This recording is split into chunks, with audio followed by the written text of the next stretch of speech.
We have a tendency, I think, sometimes to separate education and discipleship. And really, as Christian parents, our tradition and our history is one of both and. And I'm wondering if you can build that out a little bit more of how you see the parents' responsibility as taking the lead in their child's education, because that is not like a common belief. I think that you're provoking our thinking a little bit of putting it within the context of our child's discipleship. Unpack that a little bit more. My husband and I, we're very adamant on that, and we advocate really strongly for that, because one of our sayings is this, I go to a lot of meetings and you guys hear it all the time.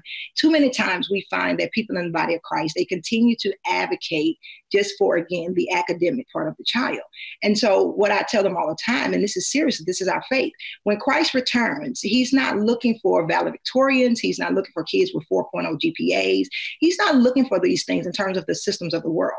He's looking to find faith. And so as believers, as believers of the body of Christ, we got to put priorities first. We have to put the weightier matters of the law. And the weightier matters is to execute judgment between our neighbors and to make sure that we're teaching our children to love God with all our heart, mind, body, soul, and spirit, and to love our neighbors ourselves. And as you quoted earlier in your show, people have to really realize, especially the body of Christ, that the commandment that God gave, and you're right, is in Proverbs 22nd, is all through the scriptures in Deuteronomy 6, that we as parents have been given the commandment of God to diligently teach our children. We have been given the commandment of God to train our children up in the way that they should go. And I think our society have bewitched us, if you will, and have conditioned society for the last 120 years that we are to outsource our children into this secular humanistic society that literally drives a wedge between parents and their children, and is a very anti-Christ, anti-God system. And so we as believers, it's time, and that's my advocacy now, and it's been for 14 years, and even stronger, if you will, now, that it's time for us to separate ourselves and stop allowing these systems that we knowingly is against God. When they legislated the Bible out and they legislated prayer out, we should have taken a second look at what we call public education today, because again, it is an indoctrinated cesspool that is literally training our children to be haters of God. Again, driving wedge between parents. And so we have to take back that authority and empower parents, empower the body of Christ. That is our responsibility to make sure that our children are stern and anchored and unmovable in the faith of Jesus Christ, not just the secular thing. Of course, we want our children to be prepared. We want our men to be strong. We want our women to be Proverbs 31. We want them to be merchants and go out and be able to survive in this world.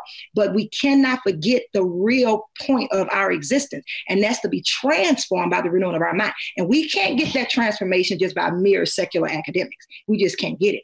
And as you quoted, again, the mind and the heart is not separate from the soul and the spirit. And I love a quote that Booker T. Washington said, that education is not apart from life. So for the last 120 years, this system that we call education, it has literally separated the souls of our children, the spirit of the man, and has only given them, again, this secular notion of academics. And so in our school, in our homeschool group that we have in Chicago, we advocate strongly that parents are to be empowered to take the lead in their children's education. And the church must get on board to help these families. This is what we need to be talking about in the church, especially with our kids. We wrapped up with a lot of stuff.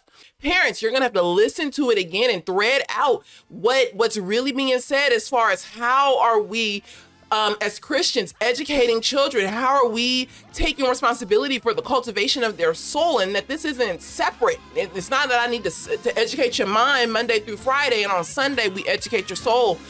No, this is a one together kind of thing, and it's your responsibility. That was, so I'll put that away now.